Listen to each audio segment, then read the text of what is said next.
Bom, o primeiro ponto que nós precisamos entender sobre essa questão é o fator cultural. Se hoje em dia existem muitas raças, povos, línguas, traços, cores de pele, enfim, várias diferenças e distinções entre os povos, nós precisamos olhar a questão cultural, mas não de hoje, porque hoje as culturas estão praticamente estabelecidas. Mas lá no passado, onde os primeiros habitantes, os primórdios de cada civilização, onde eles foram habitar. Então, eles tiveram que se adaptar a essas questões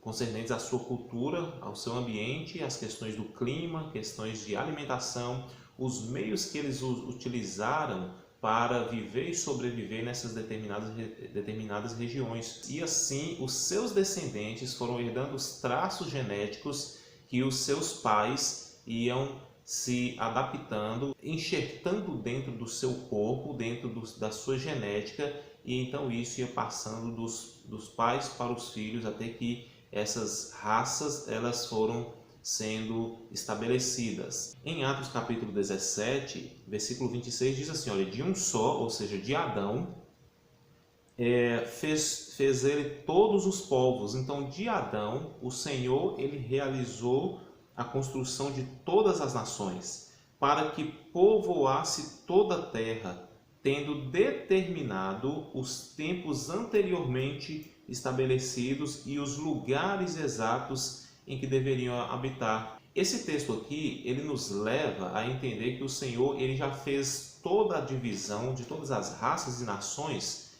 com planejamento. Ele tinha um plano e executou esse plano dentro do seu pré-conhecimento.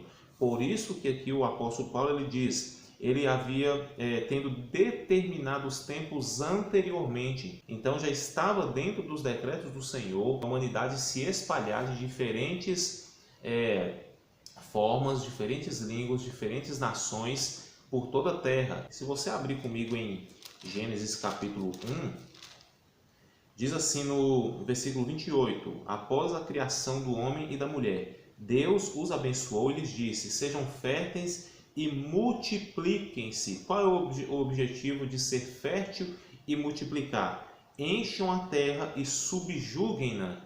Então o objetivo era justamente de encher a terra, multiplicar a sua raça e povoar toda a terra. Se nós lermos o capítulo 4 de Gênesis, a partir do versículo 17, nós vamos ler a história dos descendentes de Caim. E aqui eu gostaria de abrir um parênteses para comentar algo importante. Essa cidade edificada por Caim, ela foi uma cidade que recebeu um destaque, inclusive no sermão escatológico do Senhor Jesus, onde ele disse que os dias do Filho do Homem seriam semelhantes aos dias anteriores ao dilúvio, onde os povos viviam comendo, bebendo, casando-se e dando-se em casamento. Aquela referência que o Senhor Jesus ele fez, ele estava apontando justamente para essa cidade de Caim, que foi uma cidade totalmente transgressora, pecadora e corrupta. Só para você ter ideia, esta cidade ela foi pioneira, protagonista de cometer e transgredir dois grandes mandamentos do Senhor. O primeiro é quebrar e transgredir a lei do matrimônio, que era totalmente reprovado pela lei do Senhor. Aí alguém pode perguntar, Rafael, como assim quebrar a lei do matrimônio? Lameque, ele tomou para si duas mulheres. E isso é contrário à lei de Deus. Aí alguém pode perguntar, Rafael, mas a lei foi dada somente no Monte Sinai.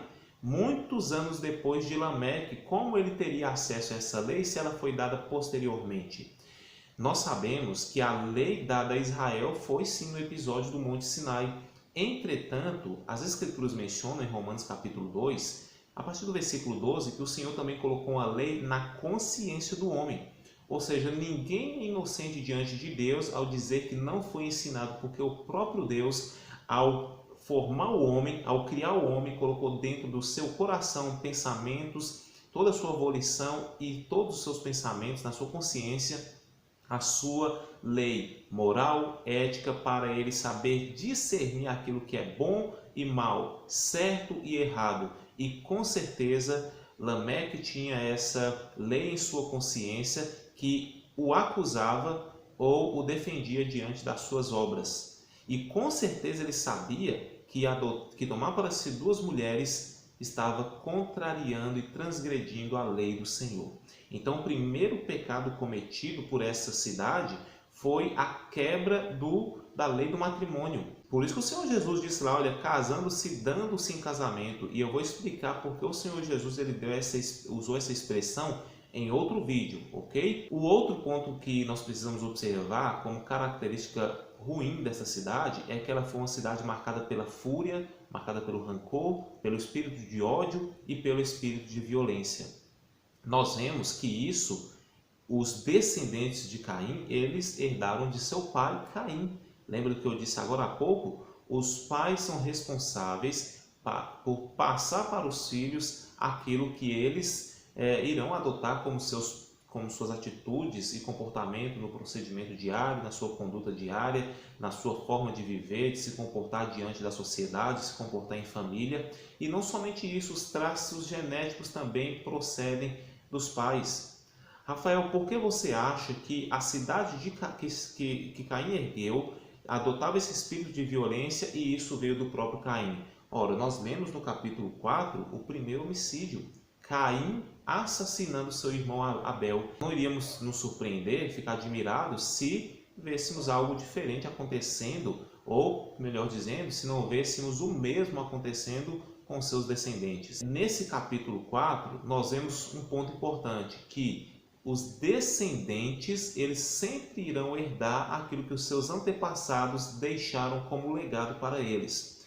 O outro ponto importante que nós vamos aprender aqui neste capítulo 4, falando sobre a história dos descendentes de Caim, é justamente sobre a questão cultural, onde uma pequena civilização ela decide habitar, ela forma traços de identificação. Nós lemos a partir do versículo 20 assim, capítulo 4, versículo 20. Ada deu à luz Jabal, que foi o pai daqueles que moram em tendas e criam rebanhos. O nome do seu irmão era Jubal, que foi o pai de todos os que tocam harpa e flauta. Zila também deu à luz um filho, chamado Tubal-Caim, que fabricava todo tipo de ferramentas de bronze e de ferro. As mulheres de Lameque tiveram filhos e cada um deles adotou características diferentes e distintas uns dos outros, características culturais que posteriormente iriam revelar e manifestar as demais, ou melhor dizendo, se manifestar em meio a muitas civilizações com a sua identidade específica. À medida que essa adaptação vai sendo desenvolvida, as pessoas vão formando uma cultura baseada na sua região. Em Gênesis capítulo 11, nós vamos encontrar uma questão muito importante, que é o acontecimento da Torre de Babel.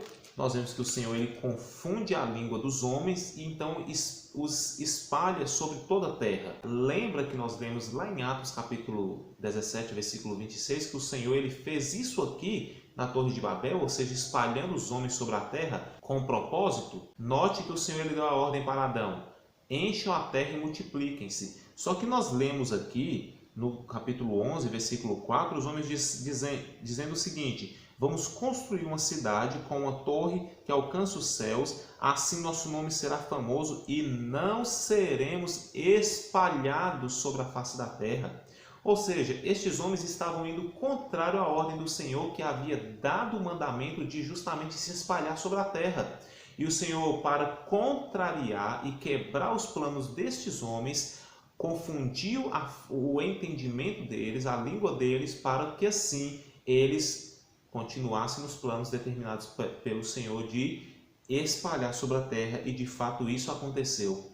Mas nós vamos entender como isso aconteceu somente em um capítulo anterior. Se nós voltarmos aqui no capítulo 10 de Gênesis, nós vamos ver o que aconteceu após a Torre de Babel, onde nós lemos sobre a origem dos povos. E nós vamos ler de maneira bem específica os descendentes de Jafé, os descendentes de Cã e os descendentes de Sem, onde cada um deles foram habitar. E ali, em cada uma dessas regiões que estes homens, filhos de Noé, foram habitar, eles encheram a terra, subjugaram a terra, multiplicaram-se e adotaram culturas, identidades, meios de sobrevivência, de acordo com a região, de acordo com a alimentação, de acordo com o ambiente em que estavam. Tudo isso aqui influencia também na questão genética. Onde essas pessoas elas foram habitar, os seus descendentes nasciam com os traços genéticos do seu DNA,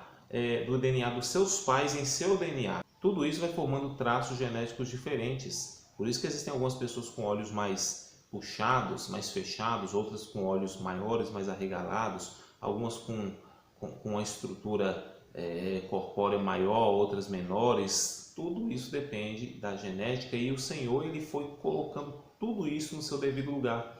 Nós vemos que nem mesmo dentro de uma família, um casal que possui 4 filhos, e nem todos os irmãos são iguais. Alguns adotam traços e características diferentes, mas que herdaram dos seus pais. Existem filhos que nem sequer herdaram nada dos seus pais, mas herdaram alguma característica da estrutura genética de um antepassado seu. Aí algumas pessoas podem perguntar: Rafael, mas por que Deus fez isso? Não seria mais fácil deixar somente uma língua na terra, somente uma raça, e assim as coisas seriam bem mais fáceis nos planos de Deus? Nós vemos em Gênesis 11 que o povo falava justamente somente uma língua.